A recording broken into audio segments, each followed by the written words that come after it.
David, we were up over in Knott's Berry Farm, looked out the window, and what do you have? Another pursuit. This is eastbound 91 freeway, just past the 5 freeway. Unclear which agent overhead is calling out the speed and location, and those units on the ground can then concentrate on just continuing the pursuit at a safe distance without having to worry about a whole lot of extra communication or radio traffic. They're right behind them. They've got plenty of officers dedicated here, and now it becomes a much safer situation. Always safer on the freeway, but when you have a wide open freeway like this with not many other motorists in the vicinity, then you have the opportunity to get a little more creative, and it looks like he's getting off.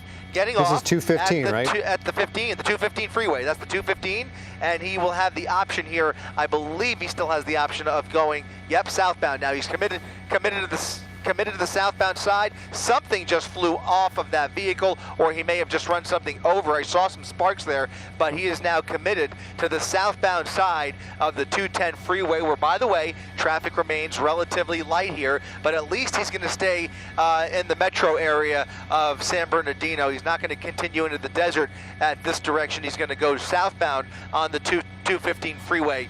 And maybe we'll start to figure out whether he has connections out here, whether he is familiar with this area, or whether he's just continuing this joyride along the freeway. But as long as he's on the freeway, that's where law enforcement would like to keep it. Guys, I'm going to hand it off to you for just a second until I figure out where the static. Oh, it might be. Yeah, you got it. That's just coming from. You got it, Chris. Okay, so now 215 south. This now gives this driver the opportunity to head back into the LA metro area on a number of outlets, but anytime I see a car heading east like this car was, you wonder whether they're going to try and go up over one of the mountain passes where helicopters might have some trouble making it up and over. You talk about fuel and you talk about elevation, but now is this, so he might have just exited off of the 215. This is,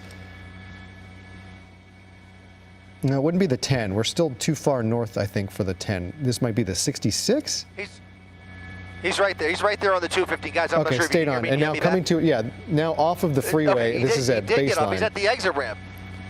Yeah. Okay, he's on Surface Street. He's making a left now on Baseline, going westbound on Baseline Avenue, and now maybe preparing to go the opposite way on the 215 freeway, doing a 180, and now going back northbound on the 215 freeway. And that's what I was starting to get at there. If we see these kinds of turns, it tells you, wait a minute, I'm not so comfortable. I don't know my way around here, or my final destination is not going in the direction that he was going. So for whatever reason, we're speculating, but for whatever reason, he's decided to go ahead and reverse course, get off the freeway, and now going the opposite way, northbound on the 215 freeway. Now, I would expect him to stay on the 215 freeway all the way up to the Cajon Pass, because if he gets onto the 210, which he could do, then he knows he's in for some more traffic, and something tells me that this guy does not want to keep fighting that traffic that he's been fighting for the better part of the last hour or so. That's just a guess, but obviously he may have a destination in mind, and that might be taking priority. In any event, he's going northbound now on the 215 freeway towards the Cajon Pass. We'll see a wild, look at them, cutting off that Mack truck, a wild swerve in front of that 18-wheeler. A great move if you're trying to lose those officers, but there's plenty behind them to make up for that last-minute move. Another wild left-hand turn through that, fortunately, green light. And now this pursuit, again, back on surface streets, taking on a more dangerous profile here. And now we can expect a possible pit maneuver here if they see an opportunity. One has to believe that pit maneuver has been authorized by now.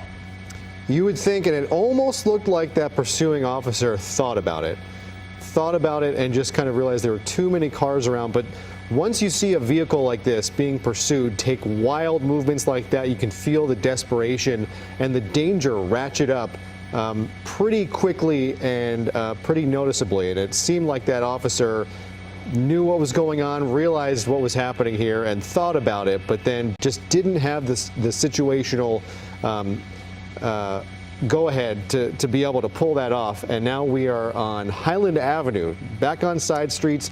You know, we said early on here that it was an uneventful pursuit, and that's what you want to see from law enforcement's perspective.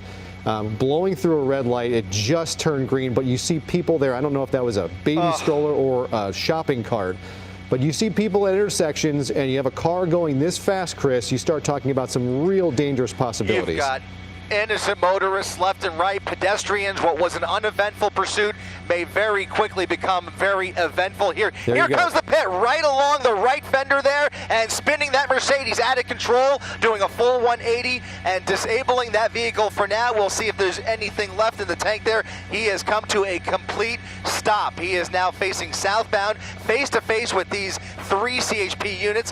Head on now with his hands and arms in the air, driver getting out of the vehicle. It is over for him. He understands that that vehicle wasn't going anywhere and his time is up. The driver calmly giving up here, proned out, assuming the position right there in front of those officers, appears to be obeying the commands. But remember, there are 2 other suspects that we are aware of inside that vehicle. So a textbook pit maneuver to finish this guy off and end this pursuit exactly the way they train at the academy. A perfect 180 face-to-face with those officers. Immediately they all jumped out and the suspect fortunately gave up as they now attempt to detain the driver of that Mercedes-Benz. Again, we don't know if that Mercedes belongs to this guy or perhaps if it was indeed a stolen vehicle. We only know that the original one was burglary. These are burglary suspects as CHP, and it appears San Bernardino